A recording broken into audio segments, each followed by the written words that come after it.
The following program is a sports handicapping show. That's right, we will be discussing sports betting and all kinds of other gambling stuff, including game predictions.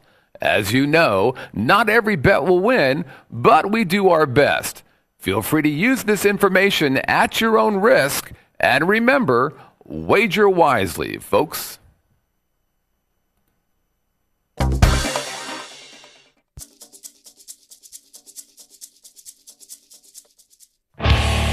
Broadcasting from the Vegas Video Network studios, live from the Las Vegas Strip, Covers.com presents Vegas SportsDay.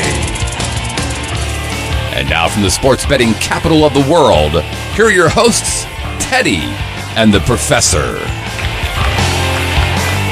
It's Friday in Sin City, New Year's Eve, and you are watching Vegas SportsDay, the pulse of the sports betting world. I'm your host, Teddy Covers, joined by who? My co-host, my colleague, the best analyst in the business.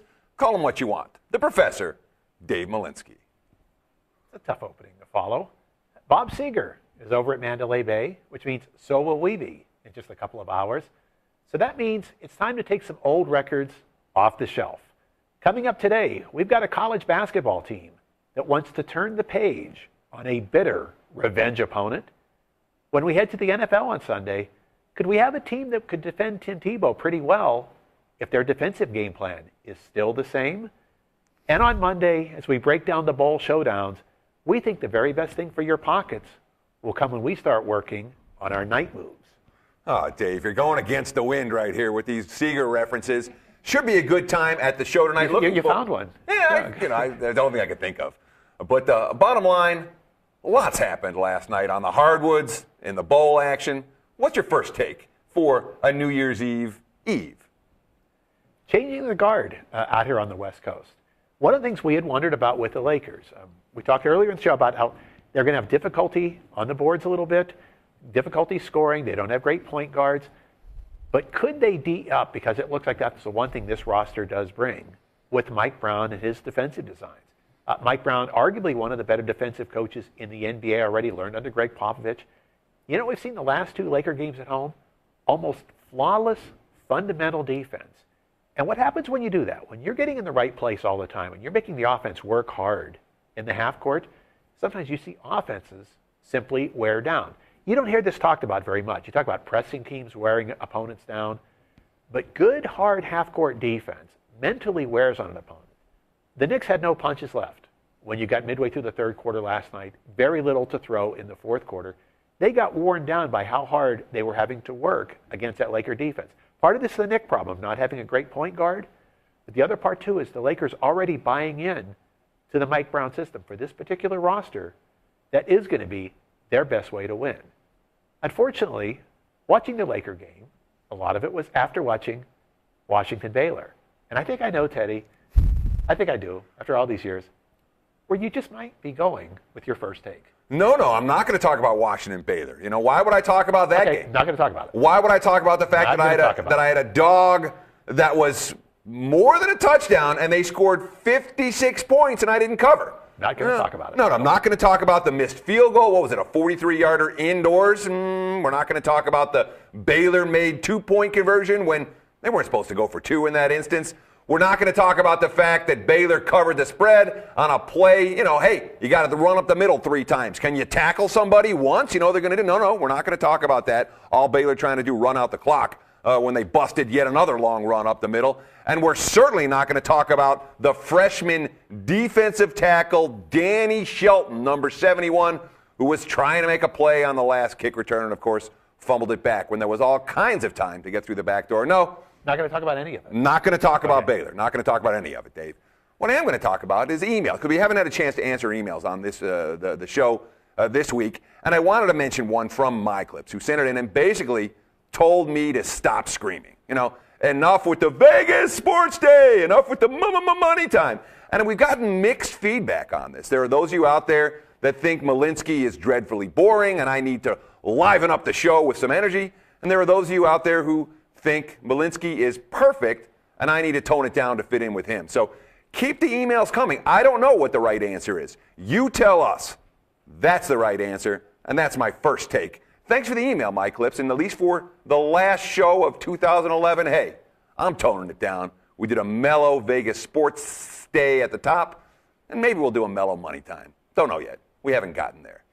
Let's shift over to Market Watch right now, and certainly, again, a reminder, we are off Monday. No show on Monday. Everyone's going to be watching bowl games. There are going to be multiple games on at the same time, so enjoy the games. We'll be back again on Tuesday, and after that, I don't think we get a day off until June. So from Monday, there'll be 4 shows again next week, and then obviously the following week back to a full 5-show schedule. Now, we have enough bowl results that we can at least get a sense of what conferences and what teams are likely to attract money. And certainly, we've seen something in the early bowls that has attracted some interest so far. The Big 12 as a conference, 3-0 straight up, 3-0 against the spread. I know one of those wins was Baylor. We won't talk about Baylor. We're not talking about that game. But the other 2 wins, Missouri, Texas, solid victories, wire-to-wire winners, right sides. Perhaps we'll see the Big 12 be this year's bowl team. Right now, a handful of Big 12 teams taking money as the market reacts to the success of that conference in the early bowl games. One of the things we do is we chart these every year because regardless of whether the sample sizes are big enough to be meaningful, the markets do bet accordingly. You saw a lot of Iowa State money show up against Rutgers early this morning. Game's starting to bounce back a little bit, going back towards Rutgers 1. But a lot of that money could have been that conference money that comes into play. The markets do bet that way. Whether we agree with what they do or not, we have to acknowledge it so that if we're looking to play on particular teams, we want to time it right over the next couple of days. So keep this in mind. The money gets very volatile now. Vegas is getting filled with tourists this weekend. Going to be a lot of action on games that wouldn't draw much at another time. The bookmakers have to be thrilled with Iowa State Rutgers and the 2-way that they've already been able to write on that. So the Big 12 has looked good, maybe a bit of a surprise, but what's not surprising to us, the Pac-12 has not looked very good at all. Yeah, Washington could have got the money against Baylor last night. We're not going to talk about that game. Not talking about it. But if we look at some of the others, California never got offensively untracked at all against Texas. Arizona State sort of showed up about as flat as expected to be in their loss to Boise State. So a conference that we thought was going to struggle has struggled so far. There are going to be some prime opportunities to maybe take advantage of the Pac-12 in the days ahead. Again, you guys have been sending us great emails. We'll respond to them as time is available. Obviously, this week's been very busy, but we're going to backtrack or get rid of some of the backlog of the emails at the beginning of next week. Bottom line for right now, keep them coming. Let me know, should I scream? Should I be mellow? SportsDay at Covers.com. Your comments, questions, and suggestions are all appreciated. You can follow us on Twitter at Vegas SportsDay. And of course, you can and should be getting involved with the entire community at Covers.com. Active threads and discussions going right now. Covers.com/posting forum. When we come back, it's time to head to the hardwoods and the Bulls in a big showdown in the Staples Center for the second time already this week. You're watching Vegas Sports Day. Are you looking for the latest odds, the fastest scores, the most important trends, and the best matchups and stats? Are you looking for the key late-breaking information that can make you a winner? Well, Covers.com has the answer. The world's largest sports betting community gives you a front-row seat in the heart of the action, from the opening lines to the final scores. If you want to stay ahead of the game, Covers covers the numbers.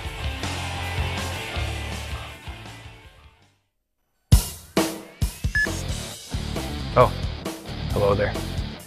My name is Brandon Gooch Hahn, host of Awkward Silence 2.1. And when I'm not living vicariously through Chris Phillips, I'm on VegasVideoNetwork.com.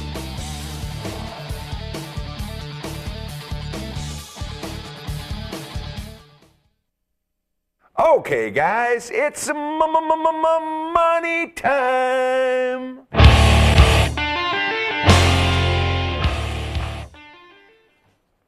This edition of Money Time is brought to you by Covers.com. Remember, for all the key information you need in every sport, Covers covers the numbers. Let's start in L.A. Go out to the Staples Center, where right now the Chicago Bulls about a 2-point road favorite against the Clips. And we've seen a lot of money come in on Chicago already today, despite the fact that we've seen a number of teams in the second night of back-to-back situations, particularly on the road, and particularly veteran teams, really come out flat. I mean, just look over the last 2 days. We saw the Spurs come out flat against Houston last night. They didn't show. Denver ran out of gas down the stretch against Portland. They failed to cover. The Knicks, second night of back-to-backs on the highway against the Lakers yesterday, no show in the fourth quarter. The night before, Boston, no show against New Orleans. So Chicago got off the schneid with a solid win and cover against Sacramento last night. But do the Bulls come with that level of effort 2 nights in a row? If ever a team is going to overcome that, it just might be Chicago. They had Tuesday and Wednesday off before the Sacramento game. That helps a little bit. And the very fact that you've already played in the Staples Center, you've got a little bit of familiarity with that shooting backdrop. The question is, are the Clippers ready for this type of matchup yet? We like the Clipper talent. We love them in the open court. But what happened when the game slowed down against San Antonio? The Clipper half-court defense got abused very, very badly by a smoothly functioning Spurs offense. The Spurs shot 56.3%, made over half of their three-point attempts. The Bulls are not offensively what the Spurs are in terms of execution, but they can get it into a half-court grinder. And this is where the Clippers are at their weakest. Who guards Derrick Rose? Chris Paul isn't physically strong enough. Chauncey Billups isn't quick enough. There's your one matchup problem when you've got those dual point guards out there. Blake Griffin, his comfort zone, playing against a good, quick, and effective Chicago defensive front court. Clippers may not be the team that we want them to be in this setting yet. This is their worst type of opponent to match up against. We kind of agree with the early Chicago money, but it's too late at this value point for us to tack onto it.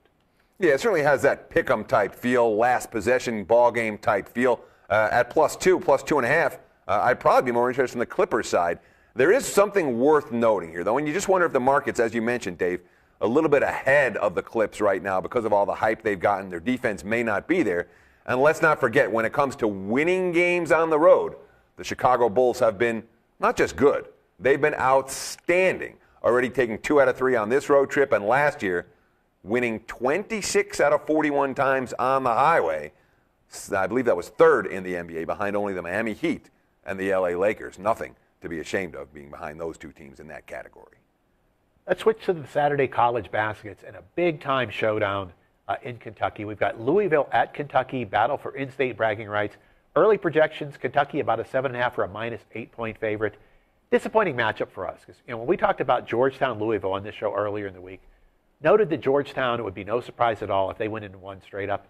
But we didn't want them to. We would have loved to have seen Louisville come in 13-0, ranked as high as they are, to maybe set up a little more value to play Kentucky here. We don't think Louisville is anywhere near as good as that rating would show.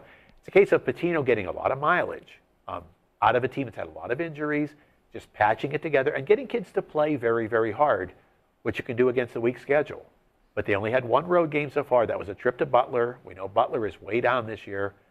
Is it possible that Louisville may have trouble competing against Kentucky because they simply aren't good enough, which is an odd thing to say about a 12-1 team rank where they're ranked?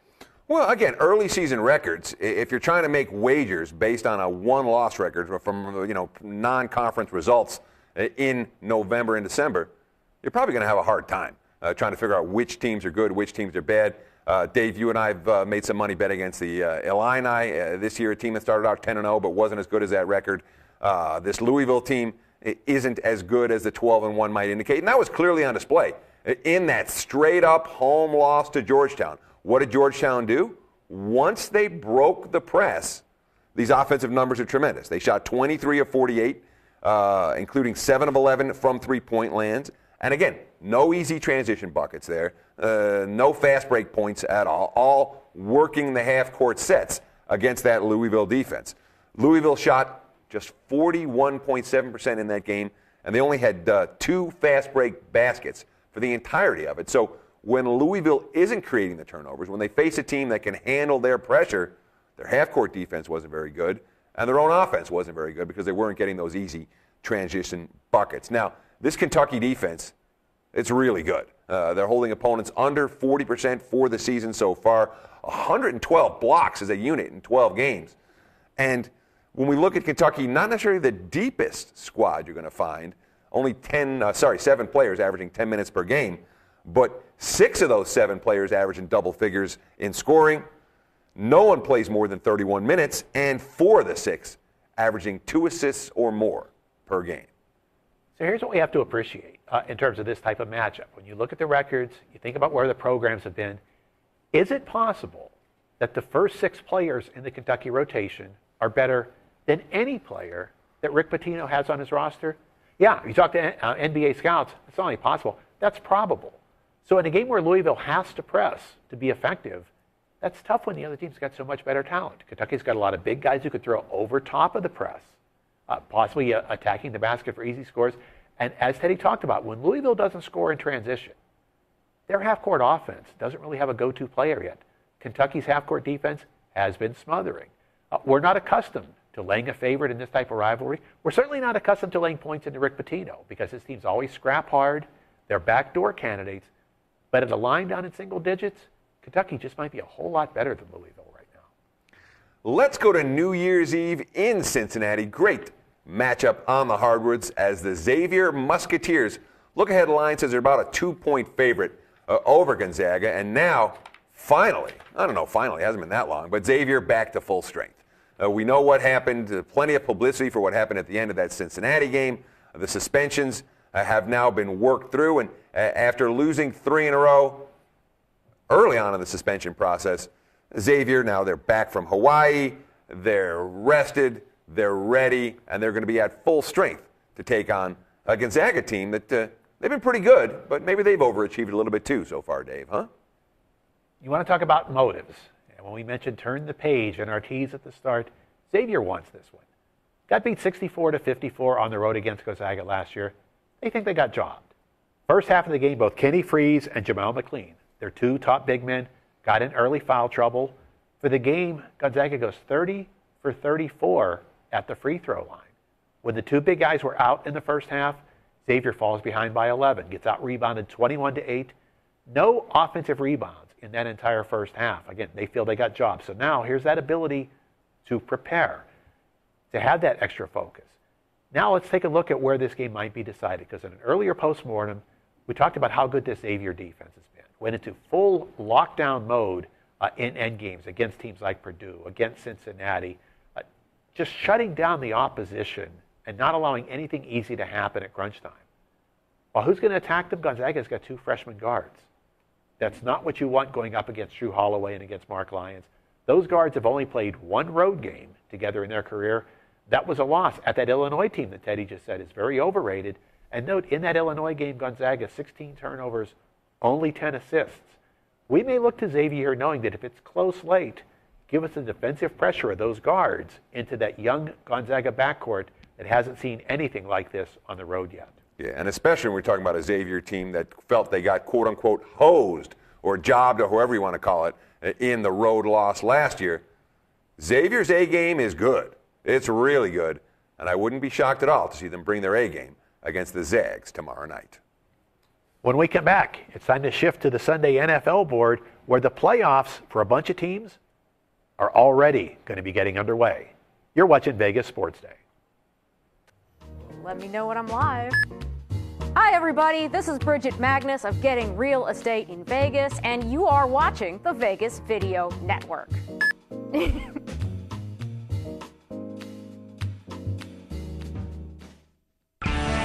Livestream is your premier place to watch live events on the web, mobile devices, and connected TVs. See new events daily or broadcast your own at livestream.com. Livestream. Be there.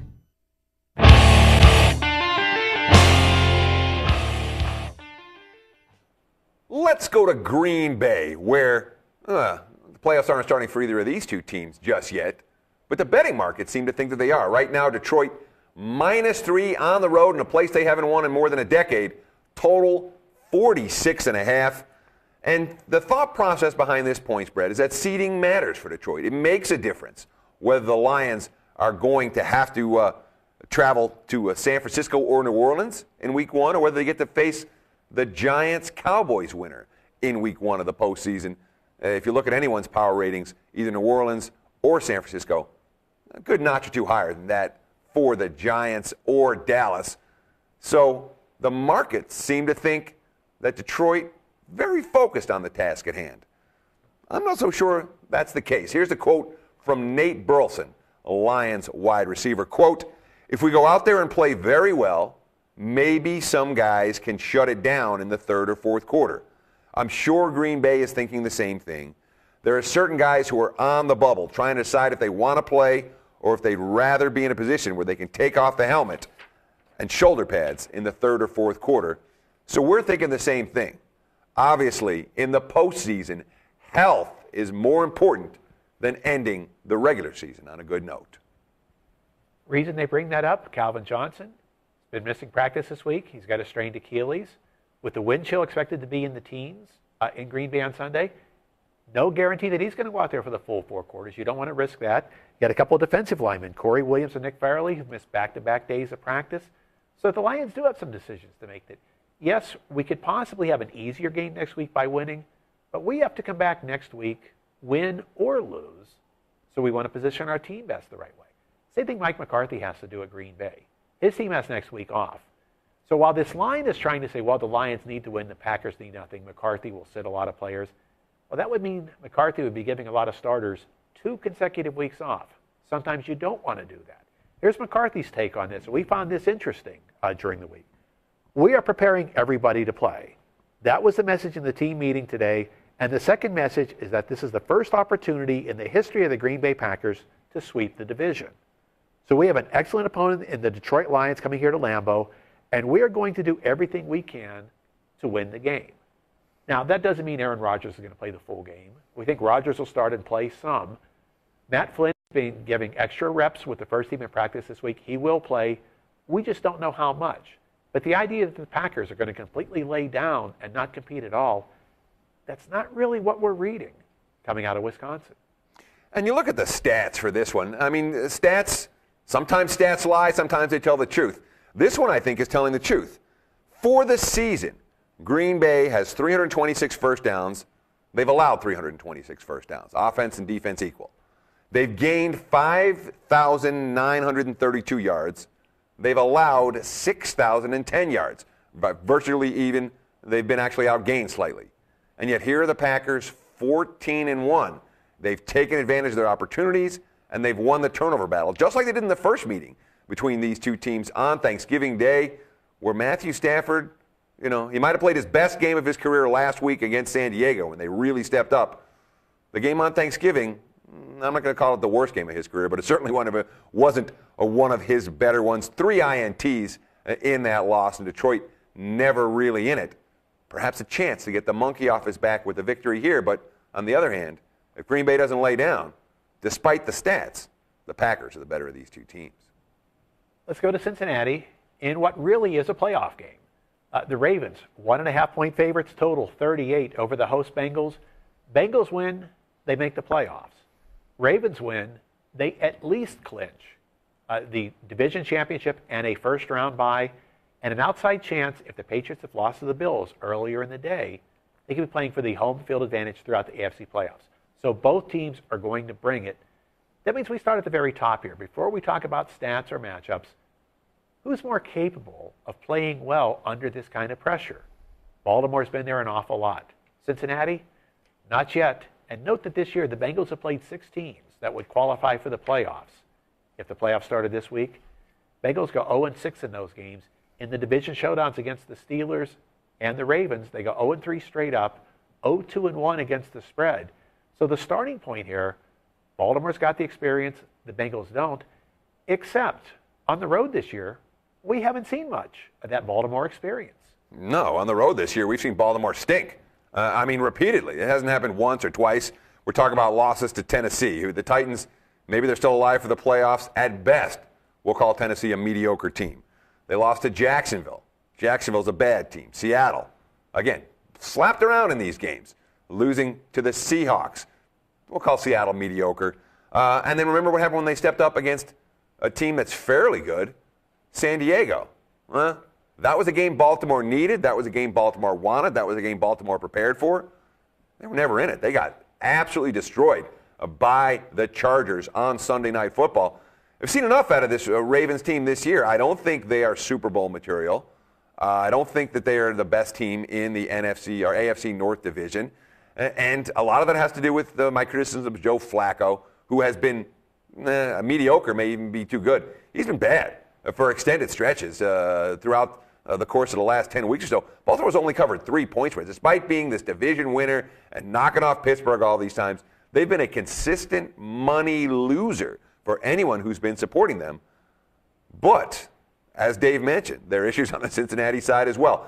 In each of the last 3 ball games, Cincinnati has fallen apart in the fourth quarter. Remember what happened when T.J. Yates drove the Houston Texans down the field, the same T.J. Yates that lost last week at Indy? Well, he marched down the field for the game-winning touchdown at Cincy. They lost the cover, giving up a late score to St. Louis the week before that, or the week after that. And then, of course, last week, up 23-0, nothing to fear against Arizona. All of a sudden, they're life and death to win the game, and had early Doucette not fallen down with a wide-open pass headed in his direction in the end zone, they probably would have lost that game, certainly would have covered the number. So it's a Bengals team also with Andy Dalton. Second looks may not be so good for the Red Rifle. We saw Pittsburgh with their second look at Dalton, and that might have been the worst game of his pro career. Baltimore getting a second look at Dalton, who really torched them in the first meeting. We'll have to see how the Red Rifle, Andy Dalton, responds to that second look pressure.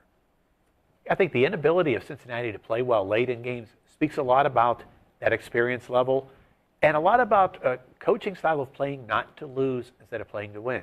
The Bengals have not been aggressive enough offensively in the second half of those games. Is it showing a little bit of a lack of faith in Dalton? Is it that rookie wearing down as the season goes on? Is it that whole second look phenomenon? Yeah, a lot of these things contribute to it.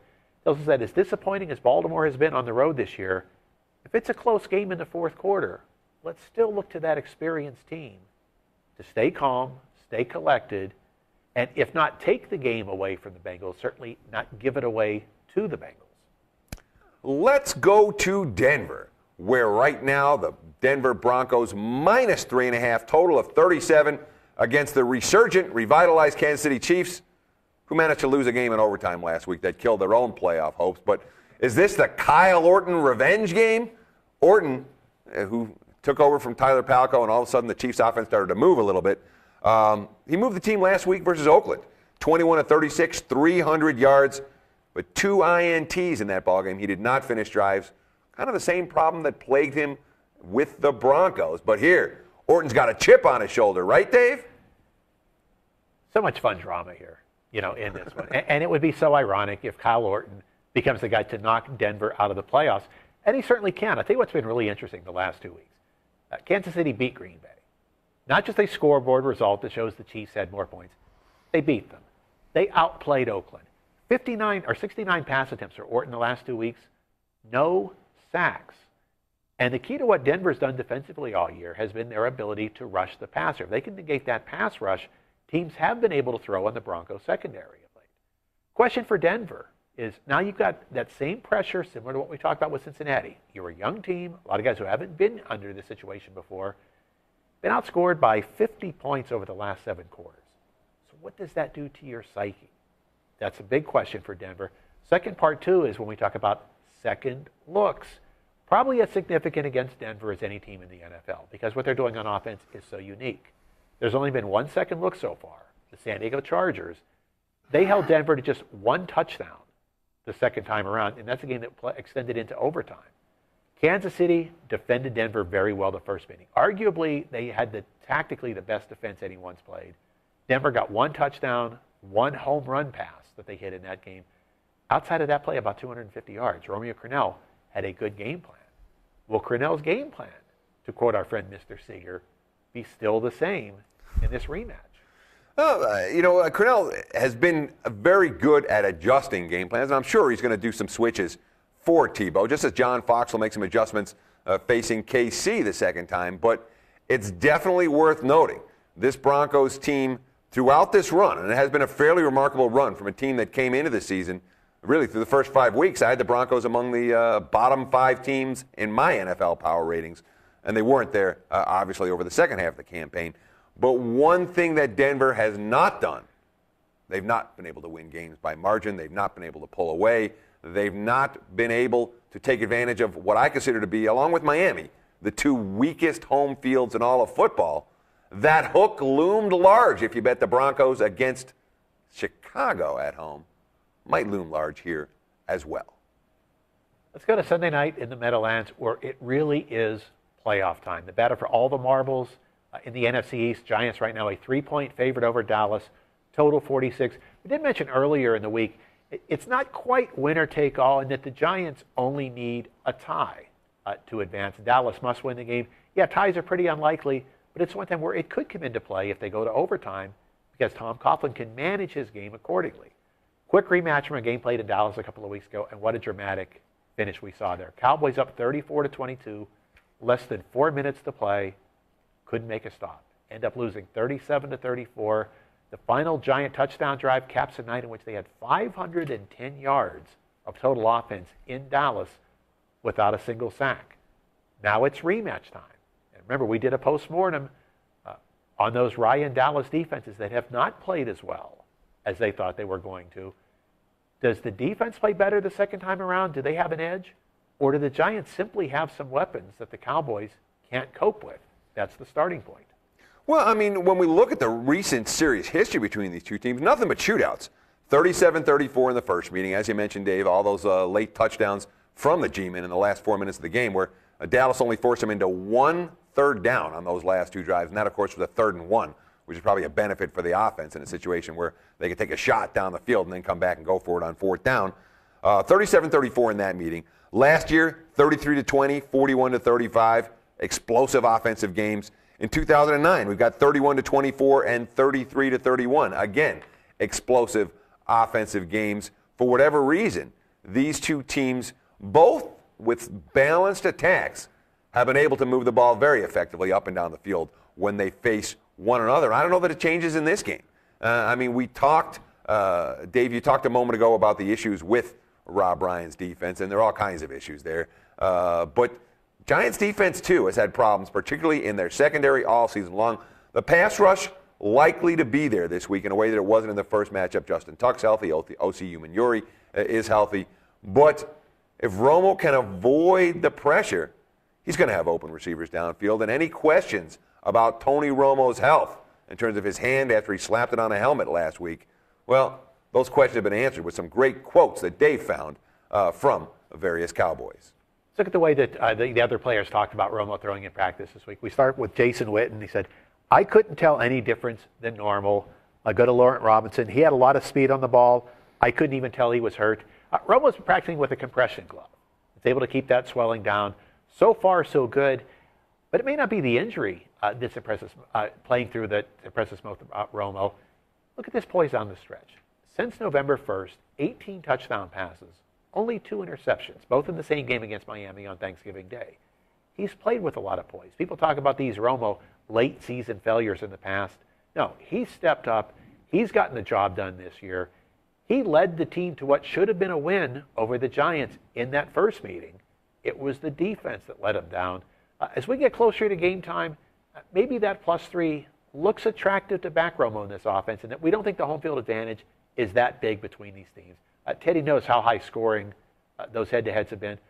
Home field has not shown up much in those games either. Sometimes when you get to this level of pressure, it becomes a little bit meaningless. But that's not the best thing we can do on Sunday. We do have something you can put in your pockets and take home with you, and we'll start 2012 with some profits. Absolutely. Vegas Sports Day, play of the day for Sunday. Let's take our shot with the Kansas City Chiefs. Plus the 3.5. Get that hook. It might matter. Chiefs plus the spot at Denver. That's the Vegas Sports Day play of the day. When we come back, now it's showdown time in the college bowls. January 2nd, we've got games all day and some big matchups to go through. You're watching Vegas Sports Day. Traditional media believes that after about 3 minutes, you'll tune out. Most Vegas media companies think if it doesn't jiggle, you won't tune in. At the Vegas Video Network, we think both are wrong. The Vegas Video Network is the first and only live online broadcast network that specializes in insider news and expert views about Vegas. We combine great storytelling with the ability to watch when and where you want on your computer, mobile device, or television. Discover the real Las Vegas. Visit VegasVideoNetwork.com.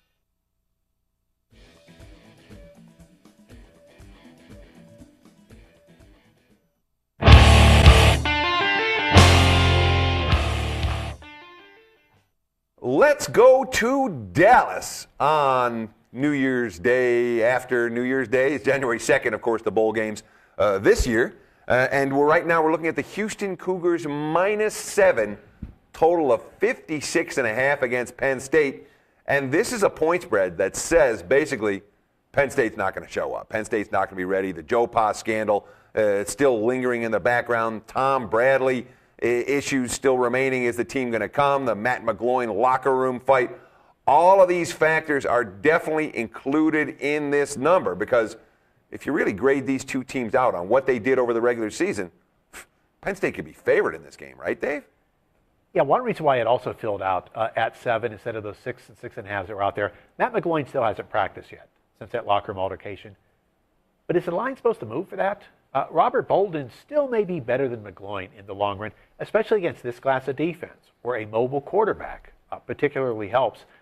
So one of the things we've been doing is talking to a lot of Penn State people saying, is the team going to be flat? Do they care? And saying, you know what, there's been so much going on there that the best place for the team to be is on the practice field. That's where they get to vent a little bit of frustration. That's where they get to close off all of those other distractions. They actually think the team might play with surprisingly some spark. And also there are some players who think it's one last chance for Tom Bradley to be the next head coach, a guy who you could say deserves the job off of his track record. The only reason he hasn't automatically been promoted is they kind of want to go outside and make it look like there's a little bit more of a clean sweep. The unfortunate aspect in this for Bradley is look at how many other programs already hired a lesser coach than him because they couldn't afford to wait it out. So many of these other programs would have loved to have had a guy like Tom Bradley as the head coach. So can Penn State compete if their heart is there? Absolutely. We're talking about a defense that was number 5 in the nation in total defense, number 10 in scoring, and most importantly in this matchup, number 5 in pass efficiency defense. They do have the athletes to rush Case Keenum and run with those Houston receivers a bit. Yeah, I mean, Case Keenum kind of got overlooked as the season progressed. There were so many other great quarterbacks out there where Andrew Luck got a ton of pub, and Kellen Moore set the all-time win record for a quarterback in college, and Robert Griffin ended up winning the Heisman, and Matt Barkley came on like a monster down the stretch, and Brandon Weeden for Oklahoma State had a bonanza of a season. So Keenum kind of got overlooked a little bit in his 6th season with the Cougars, but maybe some of that had to do with their schedule. We look at the bowl teams that Houston faced this year. Well, they played UCLA. UCLA is a bottom-tier bowl team. Houston, life and death to win that game, 38-34. Louisiana Tech, well, they hung around with TCU. Were they an upper echelon bowl team? No. Houston, 35-34, had to rally from behind to sneak out a win against the Bulldogs. They killed Marshall, they killed SMU, but they were killed against Southern Miss in a game that was completely non-competitive. It is most assuredly a Houston team that has not faced a defense of Penn State's caliber yet, and I'm not convinced they're going to be able to step up in class and beat them by margin. Let's head over to Tampa, and we begin the cycle of Big Ten versus SEC matchups. Starting with Georgia, Michigan State here. Georgia, a 3.5-point favorite, total 50. And we have to start at a base point with Michigan State. Under Mark D'Antonio, 0-4 straight up and against the spread in their bowl games.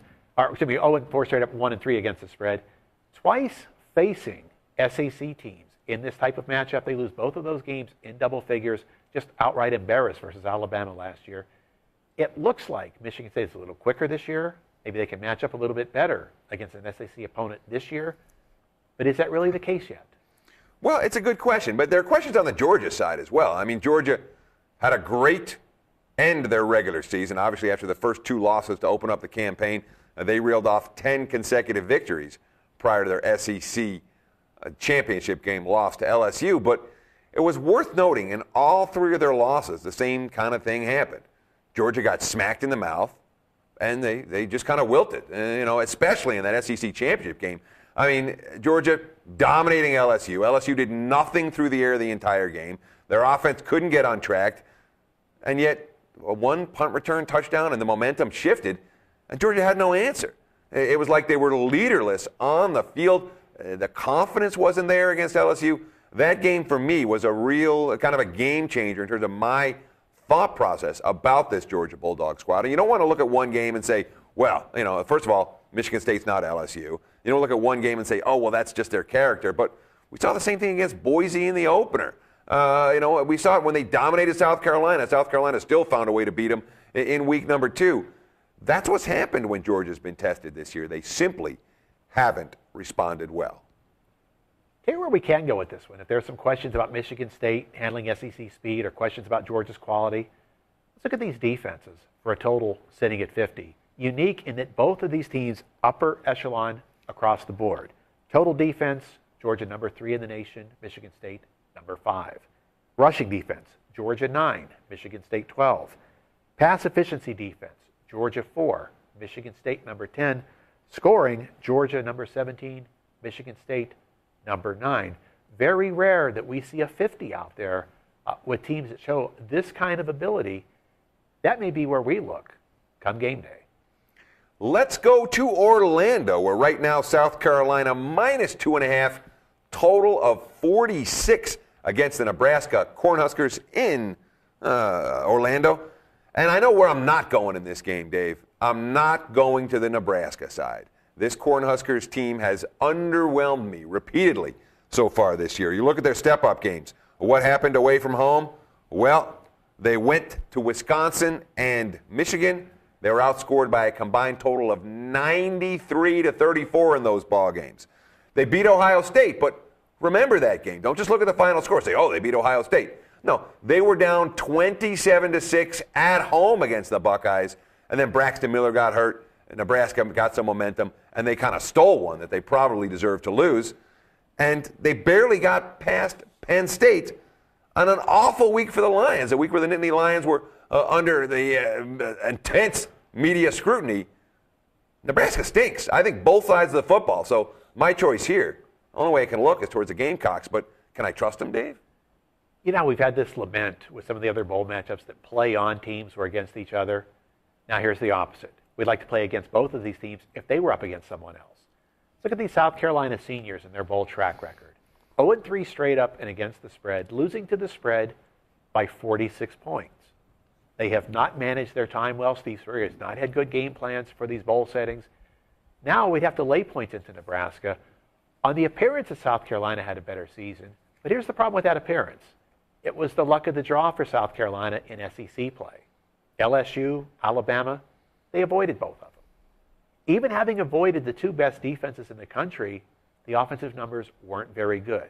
Yeah, Connor Shaw is an upgrade over Stephen Garcia at quarterback, but boy, they missed Marcus Lattimore. Brandon Wilds had some decent numbers as the backup, just not the same type of runner. And how can you not get the ball more to Alshon Jeffrey? We thought he might have been the best receiver in all of college football. You got guys like Justin Blackman and others getting triple digits in receptions. Alshon Jeffrey, he didn't get to 50 this year. This is an offense that didn't click, but the markets think that it did because they didn't see him against an LSU or an Alabama. So yeah, we'd like to play against Nebraska, but can we do it with South Carolina? And the other issue with South Carolina, let's forget, this team lived and died with their defense this year. They had a phenomenal, in terms of talent, their defense is certainly the more talented of these two units, but let's not forget, defense coordinator Ellis Johnson, he's already left. He took the Southern Miss head coaching job, leaving South Carolina without their, I guess he's not their top quarterback, leaving without South Carolina without their top rusher and their top defensive mind as they look to knock off Nebraska. When we come back, we're going to go to the bowl they call the granddaddy of them all, and then a big showdown on the nighttime board. You're watching Vegas Sports Day. No pressure. Hi, I'm Dennis Silvers from, can't think of the name of my damn show. Golf and other four-letter words, and you're watching the Vegas Video Network, I think.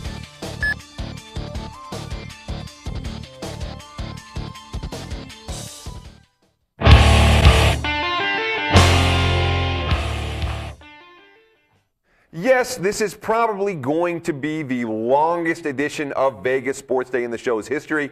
It's also the first time that I guess we're setting a record for the most money times in a single edition of Vegas Sports Day. But the bottom line is we got a lot to talk about. It's going to be a long and busy weekend for any serious sports bettor. And I know you're serious because you're spending time with us. Let's go to Jacksonville, where Florida, the Gators, -2, total of 44 against Ohio State. And Dave, you were talking about bet against versus bet against in the last Big Ten SEC matchup. This one kind of has that same feel because I'm not real thrilled about either of these two squads come Monday. Very disappointing seasons for both teams. Ohio State had some suspensions that they had to try to overcome. Florida had a lot of injuries. So on paper, we thought this was going to be a great Florida offense. Finally had Brantley, a senior at quarterback, with some weapons that he could throw the ball to. If you got Chris Rainey and Jeff Demps, how much fun can you have?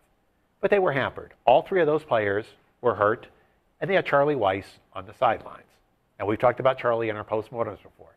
Even when those guys were healthy, he never was able to put an offense together that utilized their talents. But is there a little bit of a caveat that we need to talk about here? Yeah, Florida's going to be rated number 101 in the nation in total offense. But remember a couple of days ago when we told you how good the Texas defense was when you factored the difficulty of opposition?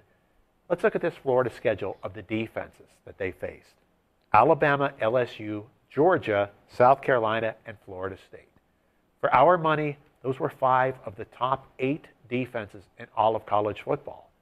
So could it have been a case of the defenses they faced also keeping those Florida numbers down? Okay, now everybody's healthy. You're practicing in good weather. And you know what? If it's bowl time, you open up the playbook. You let the kids go out and have a little bit of fun. Could it be that this Florida offense may finally show us something? Maybe, because this Ohio State team, you know, they essentially lost at home to Toledo. You know, I know that the guy made the wrong read, and they ended up getting stopped inside the 20, and Ohio State came away with a straight-up win in that ballgame. But bottom line is, from that point on, I thought their mentality was shot, and they didn't play very well. They didn't play like the team that had won 7 consecutive Big Ten titles on either side of the football. There was a talent drain out of Columbus last year. It was a full rebuilding mode. You didn't think that Ohio State hasn't been a rebuilding team in a decade and a half. But there was no reload this year. It was a rebuild. And you look at the offensive side of the equation, you know, half the time the offense was just Braxton Miller's legs.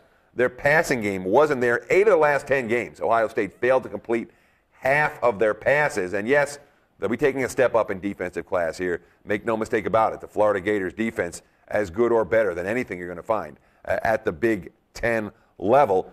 And Braxton made some, you know, he made some big passing plays, but he was erratic. The running game was erratic. The wide receiver play was way down this year compared to where it's been. Buckeyes weren't, you know, I know that Florida played this brutal SEC slate. Maybe all those defenses are as good as they are because they got to face Florida this year. But Ohio State, like Nebraska, another Big Ten team I don't want any part of on Monday. So now the quality steps up. It's BCS time. And we'll start with the Rose Bowl in Pasadena. We're looking at Oregon, a 5.5-point favorite, total 71.5 over Wisconsin. And right off the bat, we've got to question this line. It's something we've talked about with Oregon on the show in the past. It's that public perception because when they're good, they look pretty. You get explosive plays. You see all that speed and that dynamism on the field. But pretty doesn't always equate to quality. And guys, that's a warning for you coming out to New Year's weekend in Las Vegas. A lot of the things you're going to see the next few days, maybe not quite as good as that first glance. What's happened when Oregon has had to step up under Chip Kelly? It's actually been ugly. There have been 4 games where they've played a BCS caliber opponent that had time to prepare. Season openers against Boise State and LSU, bowl games against Ohio State and Auburn. How did Oregon do? 0-4 straight up, 0-4 against the spread. But there's something maybe even more significant than the straight up and the spread counts. Let's look on the field in the stat column. In those games, they were outrushed 860 to 456. That's what you do if you're Oregon. You run the football. That's the key to what you do. In those showdown games, they averaged 114 yards per game over land. Tells us a couple things. One, if a good opponent has time to diagnose that Kelly offense, it's easier to solve. Two, those players in the trenches maybe aren't quite BCS players yet. Yeah, that may well be true, Dave. But when we look at the Wisconsin side of the equation, we have to question this defensive team speed because, we saw Michigan State run the ball down their throat twice, not once, but twice. That's a concern on the Wisconsin side of the football. The speed issue here is very, very real.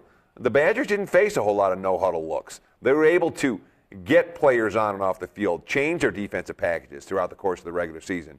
That's not going to happen here against Oregon. Oregon's going to run their offense like Baylor did last night, where you're not getting anyone off the field. And if you're beaten down by the fourth quarter, you're going to be really beaten down. That is definitely a concern, but that's an if. As you mentioned, those Oregon numbers with extra time to prepare against that defense. And again, the 4 games, Boise, LSU, Ohio State, Auburn. Wisconsin's probably in that category. I don't know if they're quite as good as Auburn was last year, quite as good as LSU, but they're not far from those squads when we look at their overall power rating number, for example. And the one thing about this Wisconsin team is that they could trade points with anyone. That offense has been dynamic. Russell Wilson, 191.6 passer rating. That's the second best ever. Oh, he didn't make it to the Heisman final stage, did he? Kind of crazy. They ran for over 200 yards against 6 of their 7 bowl opponents. So this is a Badgers offense. Even if the defense gets gassed a little bit, they're capable of taking time off the clock, keeping Oregon's own offense off the field, and putting up points of their own. So if you're thinking this game flow sounds like, well, they can line up, play smash mouth, slow the game down. Go back 2 years ago, Ohio State did the exact same thing as an underdog against Oregon on this field. And you can see as the game played out, Ohio State wasn't supposed to be the underdog. And that's the key here, is we're saying that the line is wrong. When you look at the pedigree of these programs the last couple of years, they're about even. There's nothing that says that Oregon is supposed to be this big of a favorite, except they look prettier when they're making things happen. So there's a lot of value to be found there. But where there also might be value, in a game where both offenses look really good, that's a high total for the flow that we might see. Again, Wisconsin's defense is a step slow, but they'll be fundamentally sound. They'll have the right guys in the right places. The Wisconsin offense, run the play clock down, run the football, manage the clock a little bit. They might be projecting a lot more points than we're going to see out of this game. Maybe a little bit of Wisconsin and under both heading to our pockets before kickoff. Let's go to Glendale, Arizona for the final game on the day after New Year's Day with the Bulls. You know what I'm talking about. We're going to Glendale with Oklahoma State minus 3.5, total of 74 against the Stanford Cardinal. And this is a bet on versus bet on. This is 2 teams that I was very disappointed to see matched up against one another. But at the same time, Dave, there are certain factors that may get us into play in this one, right? One of the things that will happen over the course of the next couple of days is you'll see a lot of people break this game down, and they're going to do it wrong. They're going to talk about this Stanford taking advantage of a weak Oklahoma State defense, an Oklahoma State defense that was number 107 in the nation. Well, throw the 107 out. That has absolutely no bearing on the way they play defense. Why are they 107th? Because that's based on how many yards you gave up. Well, they were on the field for 1,008 offensive plays.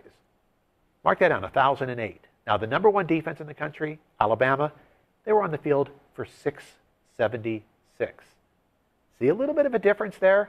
Yeah, if you're on the field for over 300 more plays than another team, you might give up a few more yards. Now, let's look at this game. Stanford, number 25 in the nation in total defense. They were on the field for 758. So here's number 25. Here's number 107. Yards per play, Stanford 5.25, Oklahoma State 5.31. Almost identical yards per play. It's how many plays they faced that caused those ratings. And if you look at the quality of the offenses that Oklahoma State faced compared to the quality of offenses Stanford played, Oklahoma State's defense may actually have been better. That tells you a starting point that we have to work from here, that we think that defense is much better than the stats show. That's why this line is as low as it is. Because in a game with 2 good, solid veteran quarterbacks, One guy's got a whole lot more speed to work with. We think that'll make a difference. Yeah, I mean, we talk about some of these stats. In college basketball, sometimes you're going to look at a game and say, wow, this team allows 48% shooting and their opponent allows 41. The 41% shooting team clearly has a better defense. Then you look a little bit deeper inside the number and see the team that allows 48% shooting forces 19 and a half turnovers per game and gets all these easy fast break buckets off those turnovers. So the field goal percentage stats don't look as pretty, but the overall defense is better. What's Oklahoma State done this year? Man, they forced turnovers. I mean, that defense, game in, game out, has been a turnover-producing machine. And so many times, that Cowboys offense, they score 30 seconds, 60 seconds, 90 seconds, leaving the defense on the field for extended stretches. So they've had all of these garbage time points against them, all these garbage time yards against them. When we look at that Oklahoma State offense, come on, you guys saw the Oklahoma State-Oklahoma game. They dominated Oklahoma's defense, a unit that's probably better than Stanford's on the defensive side of the football. I've yet to see a defense this year that slowed down Brandon Weeden and company. You can teach the game plans. You can teach schemes. You can't teach speed. Oklahoma State with speed edges on both sides of the football in this one. The last time Oklahoma State played, we threw up a Play of the Day logo on them against Oklahoma. We're going to do that again. We're going to lay the 3.5 with Oklahoma State as our Play of the Day for the January 2nd Bowls this year. We got to get used to that a little bit. Big key, talk about that speed into a Stanford defense that only has 6 interceptions all season. That's not very good. Stanford didn't play a bowl team on the road this year. The only qualifier would have been Southern Cal. Had to go to triple overtime to escape that one. The speed of Oklahoma State going to be a little bit too much. Our moves on Monday are night moves. Excellent, Dave. Excellent. Bring it back to the Seeger start. We'll be at Seeger tonight. We'll be in front of the TVs all weekend long. I'm sure you will be as well. Enjoy the New Year's. Do it safely. Do it with great health. And do it with money in your pockets. Thank you so much for taking time to watch our show. For Mr. Malinsky, I'm Mr. Savransky. Enjoy the games. We'll see you in 2012.